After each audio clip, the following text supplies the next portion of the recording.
এটা সাধু কথা কবি নৱকান্ত বৰুৱা।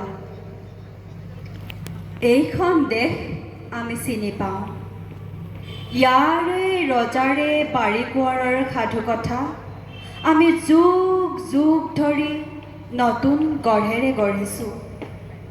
তেজীমলা মৰি ভোক জৰা হয়, ৰাজকোঁৱৰৰ সোণৰ কাঠিত পাতালপুৰীৰ ৰাজকোঁৱৰীৰ টোপনি ভাগে।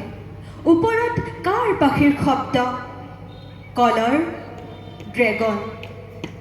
তাঁতৰ শালত চিলনীৰ যি চক খাই উঠে, মাথো চক খাওঁ।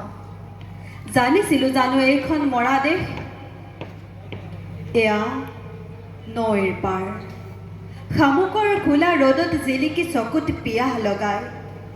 পানী ক'ত পানী ক'ত সেউজীয়া পাৰৰ ধাননি, কাগজৰ পোকে খাই গ'ল নেকি কবিতাৰ সেই ৰং।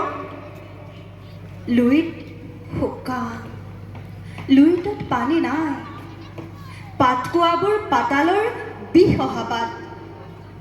এটোপা পানী বিলৰ শুকান বোকাৰ মাজত, শুকান মাছৰ কাঁইটত লাগি ওলাই আমাৰ লুণীয়া তেজ। পানী ক'ত পানী, পাতালৰ পানী, আকাশৰ পানী, নগা পাহাৰৰ টেঙৰ শিপাৰে মেঘ জানো সেয়া, চিয়াঁহীৰে কলা ব্লটিং কাগজ। পানী ক'ত পানী নাই। চাকিনা তোমাৰ জিভাৰ ৰসেৰে কিমান জীয়াই ৰাখিবা ইতিহাস জোৰা কাৰোৱালা মৰু প্ৰান্তৰ। তেজ ঘড়ীটোৰ ৰঙা তেজবোৰ পৰি পৰি শেষ হ'ল, লীলাৰ ডিঙিৰ মণি সৰি পৰি বীজগণিতৰ সৃষ্টি হয়, কিন্তু সময় নৰয়। কমলা কুঁৱৰী জলকোঁৱৰৰ সপোন মিছানে।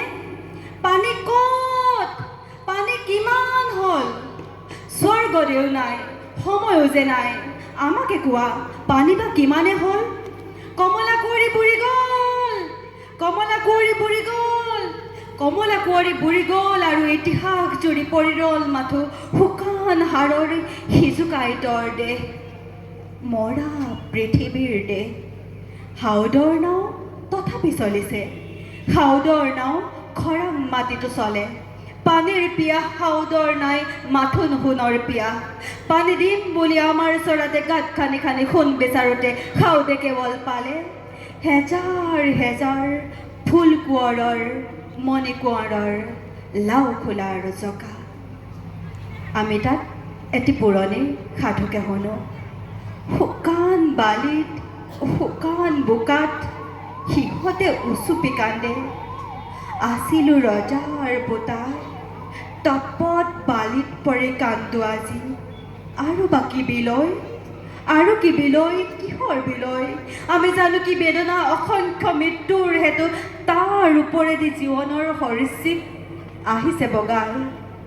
আৰু কি বিলৈ আছে, এই এটা মাত্ৰ সাধু আজিওতো শেষ হোৱা নাই।